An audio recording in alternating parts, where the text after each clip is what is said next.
And we head to Cleveland. The Browns made an announcement yesterday. They are going to start Shedeur Sanders at quarterback for the team's preseason opener against the Panthers Friday. The decision comes in part due to fellow quarterbacks Kenny Pickett and Dillon Gabriel dealing with injuries that make no difference. Sanders has yet to see any consistent first-team reps throughout camp, but will be given an opportunity to prove himself.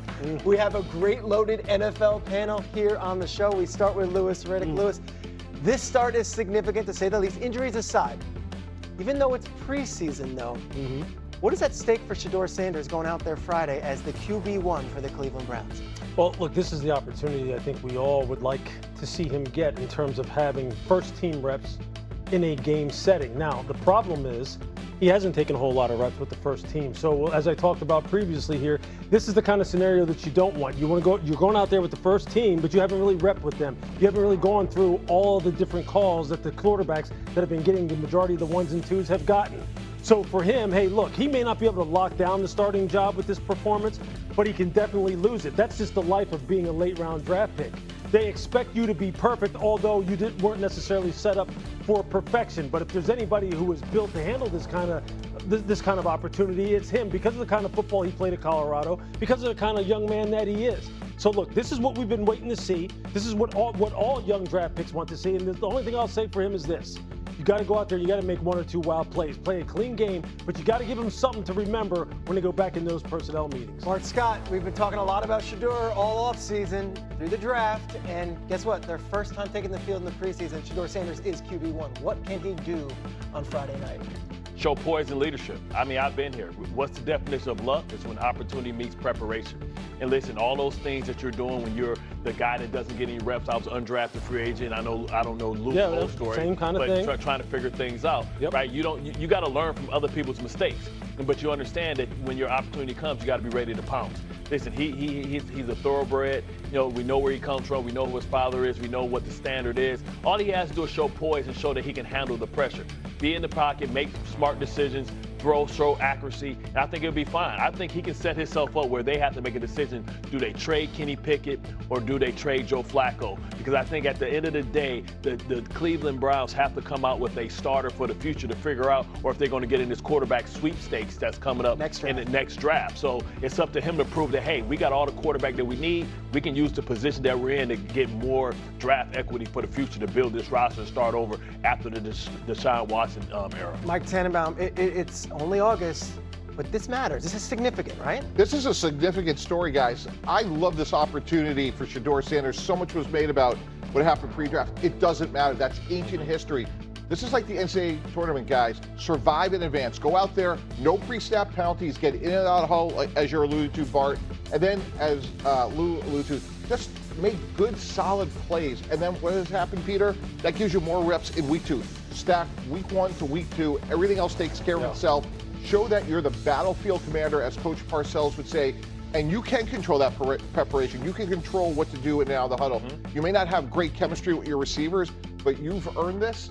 Go out there, take advantage of it. Like for August 6th, guys, this is a big story. Like, go earn the job or go earn more reps in week 2. I think that's the key point. Yes, there were injuries to Pickett, and yes, there were injuries to Gabriel. He's in on the field. And now he's got the opportunity. I'm curious to see how he does with such limited reps in practice. From Browns camp, 5th-round draft pick Shedeur Sanders will start their first preseason game at Carolina on Friday. Cleveland quarterbacks Kenny Pickett and Dillon Gabriel have been banged up, so the team actually signed Tyler Huntley. 40-year-old Joe Flacco, by the way, is healthy. Jeff Darlington is back, and we say hello to America's coach, Herm Edwards. And I'll start with you, Jeff. What more can you tell us about Shedeur Sanders getting his first start on Friday?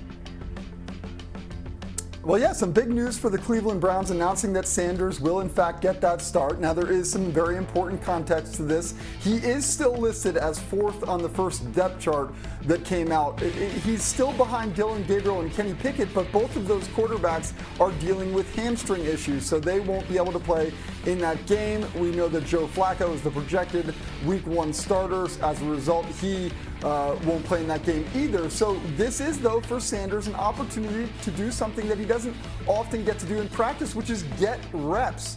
repetitions are hard to come by with the Browns because they have so many quarterbacks. So it is a huge opportunity for the Browns' 5th-round pick. Yeah, I mean, Coach, if you're Kevin Stefanski, their head coach, how are you sort of evaluating all of these quarterbacks when reps are limited and they're all hurt? Well, you're right. When they're hurt, it's very difficult. But I will say this, there's not enough reps to go around. Now, Joe Flacco doesn't need a lot of reps. I mean, you can just go in the game. We know what Joe Flacco can do. It reminds me a lot of Vinny Testaverde when I had Vinny. He's ready to play. But I think if for Shedeur, if you're getting a start, you need to show off. I mean, you need to go ahead and win the job. I mean, get in there, being the starting quarterback, and you know what? Take advantage of these reps you're about to get in live action. That is going to help him a lot if he can play well. You know why you say Joe Flacco, you know what you're going to get? Because I thought this stat was incredible. The Browns came back to the NFL in 1999. They've had 40 starting quarterbacks since, and only 3 of them have winning records, and one of those is Joe Flacco. That's absurd. Hey, let's go camping. Across the NFL, maybe we should not read too much into depth charts, at least this early. Shedeur Sanders will start for the Browns in their preseason opener. That's on Friday. That after Sanders was 4th on Cleveland's first quarterback depth chart. Just a couple of days ago, Sanders has had the fewest reps with the starters so far at training camp, but age and injuries to half the quarterback room have pushed Sanders into that starting spot. All right, from a starter to a star. We got another day, another practice for the star without their star. No Micah Parsons for the Cowboys at yesterday's training camp workouts. They're in spirit, they're in presence, but not actually practicing and participating. The man has had a big hand in when and how this holdout will end. Cowboys owner Jerry Jones was asked whether he's confident that he will have Parsons for week 1. Listen in. Any confidence that he will be on the field against Philadelphia? Again, no. Absolutely not. That has to, a big part of that is his decision. How would I know that? I'm just saying. No, but I'm urgent. What it is what it is. And we'll work through it or we will not work through it.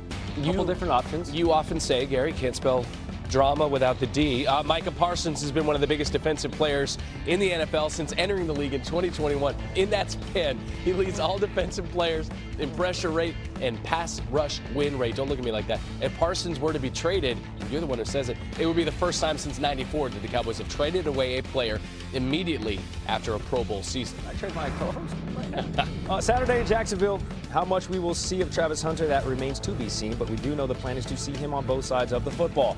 The Heisman Trophy winner has been splitting reps on offense and defense at Jags camp. Trevor Lawrence excited to see it between the lines, would not mind an extra offensive rep or 2 or 3 or 10 with his new wideout. We should all be excited to see him running around out there wherever it's at on offense, defense, hopefully more offense. Throw one in there for us there. But just the way he plays, energy he plays with, even just little things like interacting with the fans and just the juice he brings into the stadium, like that stuff does mean something, you know, and not everyone necessarily has that personality, but he has something about him that's just, I don't know, it's just special. I mean, I really do think Hunter has the entirety of this country rooting for him. He's a likable dude. Hunter trying to become the first player to ever win Offensive Rookie and Defensive Rookie of the Year. Right now, he's in the top 5 shortest odds to win the award on each side of the football. That's awesome, and that is according to ESPN Bet Sportsbook. The Jags have never had a player win